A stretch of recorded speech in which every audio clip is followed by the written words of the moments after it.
तो संघर्ष है, यही तो रोना है। सब अलग अलग ही लड़ते रहे और लोग आके हम पर राज करते रहे। तय कर लें, हम अपनी लड़ाई की महिमा मंडन करना चाहते हैं या इस पीड़ा से गुजरना चाहते हैं कि हम एकजुट नहीं रहे और इसके कारण से लोग आकर हम पर राज करते रहे। बहरहाल हम बदलाव पर बात कर रहे हैं, बदलाव पर ही केंद्रित करते हैं। अतिकुर रहमान साहब हमारे साथ में हैं। अतिकुर रहमान साहब का नजरिया क्या है, जानने में हमारी दिलचस्पी है। क्या आप मानते अतिकुर रहमान साहब, सत्य को सत्य के तौर पर देखा जाना चाहिए, अपनी सुविधा के अनुसार जो प्रस्तुत किया जाता है वो सत्य नहीं होता? तो अगर मुगल कालखंड है तो क्या बेहतर होता, सत्य से नई पीढ़ी को परिचित कराया जाता या उस कालखंड को हटा ही दिया जाए, ना सत्य रहे ना असत्य रहे, जब कुछ है ही नहीं तो सबसे बेहतर यही रहे? क्या कहते हैं रहमान साहब?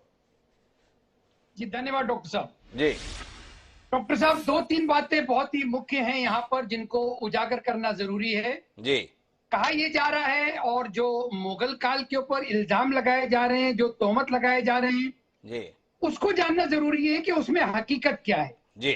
अब ये सबसे बड़ा इल्जाम ये है कि भाई मुगलों की हिस्ट्री रहते हुए भारतीय कल्चर को हम अपने बच्चों को पढ़ा नहीं पाए। क्या ये इल्जाम सही है? इसकी तहकीकात पहले तो हो जाए। क्या ये हकीकत है कि मुगलों ने क्योंकि बहुत ज्यादा स्पेस ले रखी थी हमारी एजुकेशनल एकेडमिक बुक्स में, इसीलिए भारतीय कल्चर को हम पढ़ा नहीं पाए? तो इसमें सवाल ये उठता है, इसी से जुड़ा हुआ सवाल है डॉक्टर साहब कि अगर आज लेफ्टिस्ट हिस्टोरियंस ने मुगल काल को हमारे अंदर इतना ठूस दिया कि हम भारतीय कल्चर को पढ़ा नहीं पाए, तो सवाल ये है कि आखिर अफगानिस्तान से लेकर हिंदुस्तान तक 15वीं सदी में 17वीं सदी में इतना कठिन रास्ता तय करते हुए ये मुस्लिम रूलर भारत के अंदर आए कैसे? जी। लूटने आए, मंदिरों के चढ़ावे के लालच में आए, हुकूमत करना उनका उद्देश्य नहीं था। मुगलों ने हुकूमत की, वो रच बस गए। हमको सबसे पहले तो फर्क करना जरूरी है डॉक्टर साहब कि दिल्ली सल्तनत के रूलर जो आए, लूट माट मचाई और चले गए, वो सब लुटेरे थे। मुगल काल के लोग जो यहाँ के कल्चर में रच बस गए, क्या उनको भी उसी तरह से ट्रीट करना चाहिए क्योंकि वो मुसलमान थे?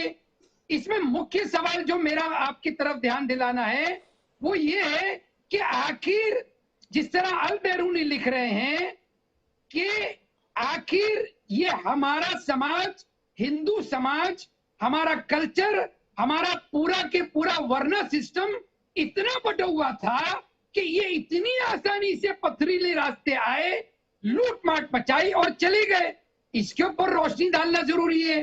तो ये इल्जाम को खारिज करना पड़ेगा कि भाई जानबूझकर सोचे समझे तहत भारतीय कल्चर को रोका गया और मुगलों को ज्यादा स्पेस दी गई। मैं थोड़ा अतिकुर रहमान साहब आपके तर्क पर अपनी तरफ से एक तर्क रखना चाहता हूं। मेरा एक घर है, मेरे घर में रात में डकैत आते हैं, लूटपाट बढ़ाते हैं और निकल जाते हैं। एक ये हुआ। दूसरा, एक दबंग आया, मेरे घर के अंदर दाखिल हुआ, मेरे घर में कब्जा करके रहना चालू कर दिया और मुझे बरामदे में फेंक दिया। अब मैं जानना ये चाहता हूं, मुझे शिकायत किससे ज्यादा होनी चाहिए?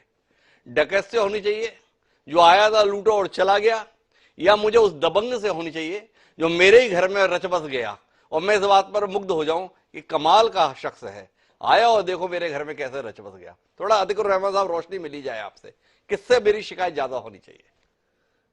बहुत अच्छा सवाल है डॉक्टर साहब कि मेरे घर में कोई अनजान आदमी, चाहे वो कितना भी षड्यंत्र के तहत आया हो या लूटपाट करने के लिए आया हो, अगर कसूरवार किसी का है, मैं समझता हूं, और मैं बहुत बड़ा विद्वान तो नहीं है, मेरी सोच ये है कि हमारे घर वाले अगर एकत्र होते तो इसकी क्या मजाल थी कि वो कोई भी बहुरूपिया रंग